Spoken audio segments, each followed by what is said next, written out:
And now to a battle between church and state that could have national implications. Lawmakers in Connecticut are introducing a bill that would strip the Catholic Church of its financial freedom. NBC's Jeff Rawson is in Darien, Connecticut with details. Jeff, good morning to you.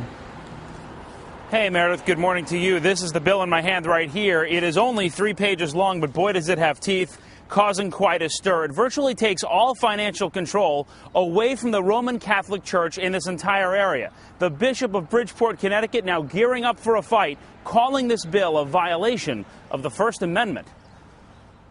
They're choosing this moment to go after us. It's laughable. It's disgusting. Rare public anger from a bishop. He called this emergency meeting to rally the clergy against the Connecticut state legislature. This is the sort of thing you read about in other countries where there is no freedom. We didn't think it would happen here. If passed, the bill would strip the bishop and church officials of their financial power. They could no longer decide how their parishes spend money. The body of Christ. Instead, an independent board of parishioners would take over the books, mandated by the government, raising constitutional questions about the separation of church and state. That does violate, and it would violate, the First Amendment. Floyd Abrams specializes in First Amendment law and says this bill is troubling for every religion in every corner of the country. The notion of, in effect, going into a church and saying, this is the way we're going to run this from now on. We're going to decide who runs this outfit.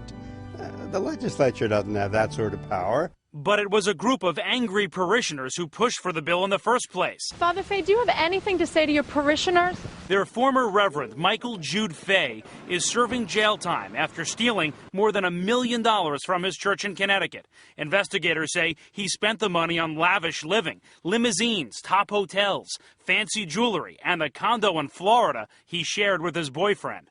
There'll be less mismanagement, absolutely, if it's put in the hands of the parishioners. These two lawmakers drafted the legislation. It's for purposes of having a public hearing so that they can air their concerns, what happened to them, and what their proposed solutions are. If it's the Catholic Church today, it could be the Jewish religion tomorrow, it could be a Protestant church the next day.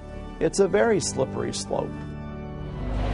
This controversy is certainly boiling over in Connecticut. The bishop who you saw in that piece has taken out a full-page ad in several local papers today, and you can see the banner headline, Stop State Control of Religion. Meredith, he's trying to win over public support in time for a public hearing later this week. All right, Jeff Rawson, thank you very much.